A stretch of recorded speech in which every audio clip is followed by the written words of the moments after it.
Hi, this is our arpeggio exercise I'm going to be teaching today. So it's got root position, first and second inversion for each of the seven triad arpeggios in a key. I'm going to be playing the key of C major. I'll go ahead and run through it quick first, and then I'll break each arpeggio down so you can see exactly what's happening and where they're coming from.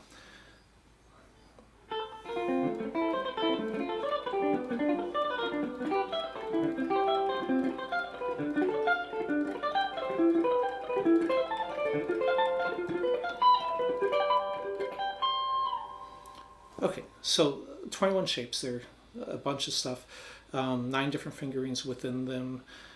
Let's go ahead and go through this slow. So basically I created this exercise for myself as a way to improve my ability to improvise.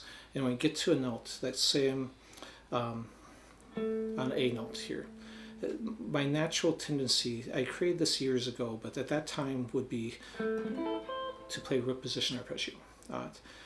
But that A could also be considered, if I'm thinking of it coming from this shape, it's the first inversion, starting on the third of the F major arpeggio. So you also have that option. It also could be starting on the fifth of the D minor, so a second inversion of the D minor. Inversions are just when you continue up the notes of the arpeggio and don't start on the root.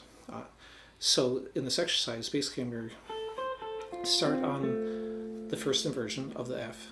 Then I'm going to use this note that's in common for all of them to go to A minor. I'll ascend and descend in that. Then I'm going to go to D minor. If you notice, that one reaches forward one, so I purposely put that last so that I could then use as a way to shift to my next position. Then I'll repeat the same order of first inversion, descending, root position, ascending and descending, and second inversion with the just ascending. So here I'm coming from this G major shape. Then I'm going to go into a little bit more difficult shape with B minor flat 5 root position, and then I'm going to go into an E minor. Then we come back down, coming from this position in A minor, and go up a C major, coming from that position. And then I will end this grouping by going up a F major.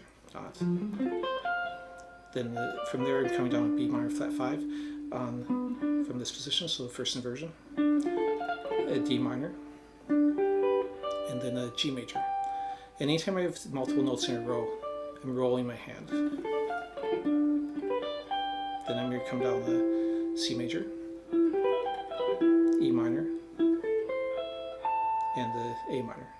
So you can see a lot of shapes repeat because there's 3 majors, 3 minors, and the minor flat 5 in the key. So then I'm going to be going down with D minor,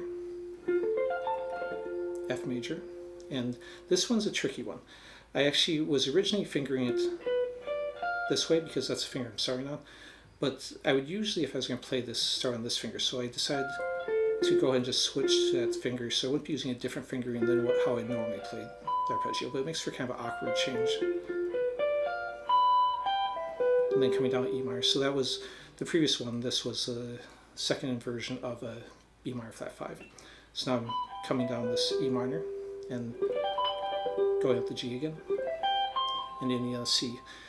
You could also play those first groupings down here with the E, the G, and the C.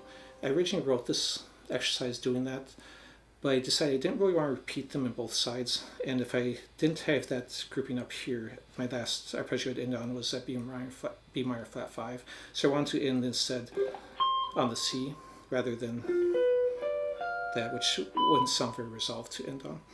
Okay, so that's basically what's going on in this. So again, the idea is just to get more comfortable with the inversions. So anytime you're playing, wherever you are, just start thinking about what the possibilities are. So if I'm on this E, of course I can play E minor arpeggio, but you can think, okay, if I do an inversion, that could also be the second inversion of A minor. So from there, how could I finger it? Or I could do that, I could do this. So you can do different fingerings still within it. And then I could also think, okay, well, what would the first inversion be? Well, there would be a C, 1, 3, 5. So I could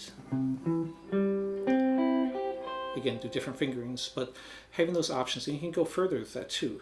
I could say, okay, what else could that be other than those triads? Well, it could be the major seventh of a F major 7, which would be a third inversion. It could be the 9 of D minor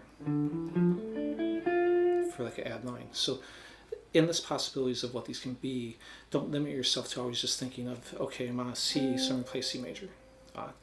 Okay, let me show you the tab on this. So you can download the tab on my Patreon page, so you don't have to just get it off here. And the link is in the description. Everything on my Patreon page is always free. I'd appreciate if people joined, but it'll always be kept free to public so everyone can use it. So I wrote these as slash chords, the notation. All that means is the first letter is the chord, the second one is a bass note. So on this first one, that's an F chord with A in the bass, A minor, and then D minor with A in the bass. They switch, so the top note of this, the last note of the D minor, that 10, will be the first note of the G/B. So you can kind of see how this all runs through. And give it a try, and then try it on different positions, work in with your scales. So of course, you don't want to just play arpeggios. So if you get these shapes down, whatever it is, then get comfortable with moving between these with scale runs and stuff. And the point is just getting used to where these fingerings fall, and they're just improvising using some of these shapes. If you like the video, please like, subscribe, leave any comments or questions. I will always answer any questions people have, and thanks for watching.